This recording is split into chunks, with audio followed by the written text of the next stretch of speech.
Hello everyone, I welcome all you in this channel. In this video, we will talk about the poem The Bus, which was written by the Indo-African poet Arun Kolatkar. So, before explaining the poem, we must know about a little introduction of the poet. So, Arun Kolatkar belongs to Maharashtra and was born in 1932. He is a bilingual poet who writes in his mother tongue Marathi and in English. He is one of the few modern Indo-African poets who are bilingual. Till 1990, his small poem remained unpublished in the form of a collection of poems. However, his long poem Jejuri was published in 1976. It is a poetic sequence and it won for him the Commonwealth Prize for Poetry. His small poems are pensive and most realistic in nature. His long poem Jejuri has been highly acclaimed by critics. Some of Kolatkar's admirers keep it at par with T.S. Eliot's The Wasteland. Jejuri is a pilgrim center to the southeast of Pune. Now Pune is called Pune and Khandoba is the deity worshipped there. Chaitanya visited this place in early 16th century. Kolatkar describes his visit to Jejuri, reaching it by bus and returning by train. During the interval, Kolatkar goes round, sees gods, priests, men, animals and rodents. The poem Jejuri is a very faithful record of his impressions. There are 38 lyrics, but the poet is an uneasy, neutral stance, and every other stone is God or his cousin. The temples are in ruins and ill-lighted. The water supply is defective. There are beggars, and the hills ranges dominate the prospect. There is much stirring of the peevish gutter of the just below the surface consciousness, and one receives no light, no exhilarating surprise or sunrise.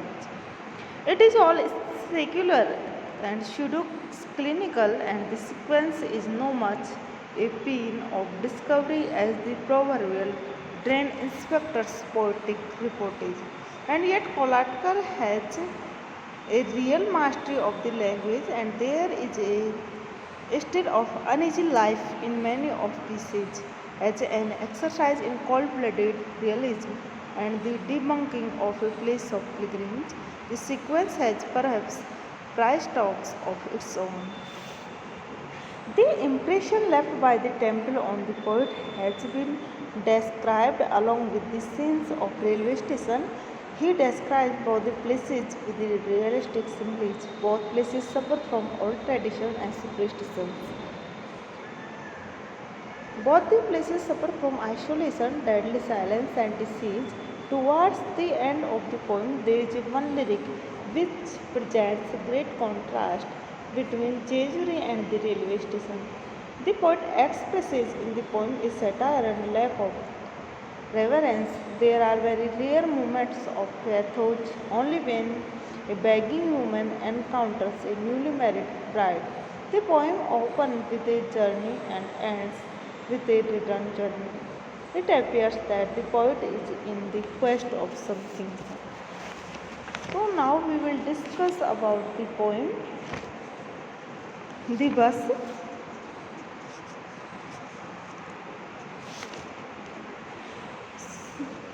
As you know that Arun Kolatkar poem Jejuri is modern in sensibility, skeptical, ironic ambiguity. In this poem, the bus Kolatkar describes the bus journey to Jejuri. The state transport bus is very old and rickety. The tarpaulin flaps are buttoned down on the windows. A corner of the tarpaulin goes on slapping the poet's elbow because of air. There are no signs of daybreak in very little light. The poet sees the countryside through an old man's spectacles. That old man has a caste mark between his eyebrows. A ray of the morning enters the bus through a very small hole in the tarpaulin. A sunbeam falls on the driver's temple. The road is rough and bumpy, and the journey is very uncomfortable. The poet has described the bus journey to Jejuri in a graphic manner.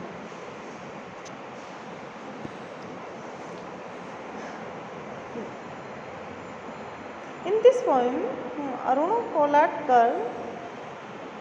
Kolatkar's poem, The Bus, has been taken out. Jejuri is a In this poem, uh, there is a scene of a pilgrimage in Maharashtra. It is situated in the southeast of Pune. Chetan visited this place in early 16th century. There are temples of many gods, goddesses, and but Khandova is the main deity worshipped there. Kolatkar describes his visit to Jejuri. He reached there by bus. The roads to Jejuri are rough and uneven. The state transport bus is old and rickety. The windows don't have glass panes.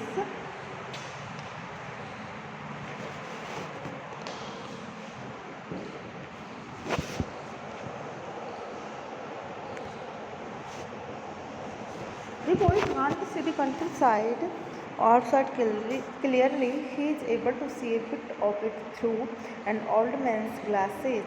He feels the onward movement toward his destination, Jejuri, just beyond the caste mark of the poet. So now we will explain one by one line of the poem.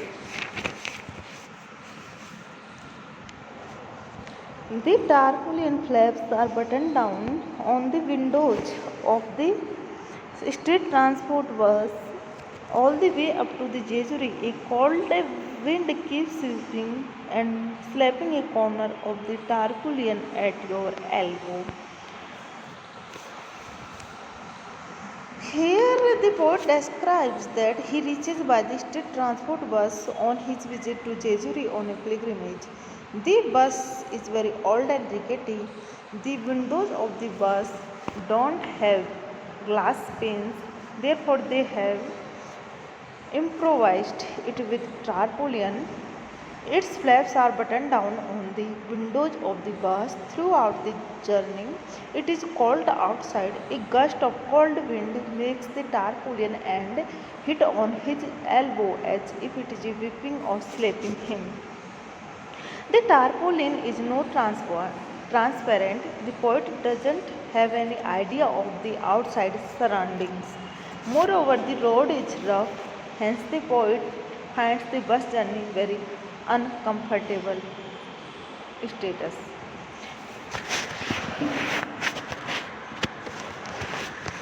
Next, next stanza is you look down the roaring road, you search for sign of daybreak. In what little spills out of the bus, your own divided faces in a pair of glasses on an old man's nose is all the countryside you get to see. Here, Kolatkar presents a realistic picture of his bus journey. He gives all the details of the bus, which is in a dilapidated condition. There are no window panes, hence tarpaulin flaps have been buttoned down on the window. The tarpaulin is opaque and the passenger can't see the countryside. He looks down the nosy road. The rays of the morning sun are not visible direct but indirectly, though the spectacles of an old man. He can see the countryside reflected in pair of spectacles on an old man's nose. Next stanza is that you seem to move continually forward towards a destination just beyond the caste mark between his eyebrows. Outside the sun has risen quietly. It aims through an eyelet in the Tarpaulin and shoots at the old man's glasses. The poet has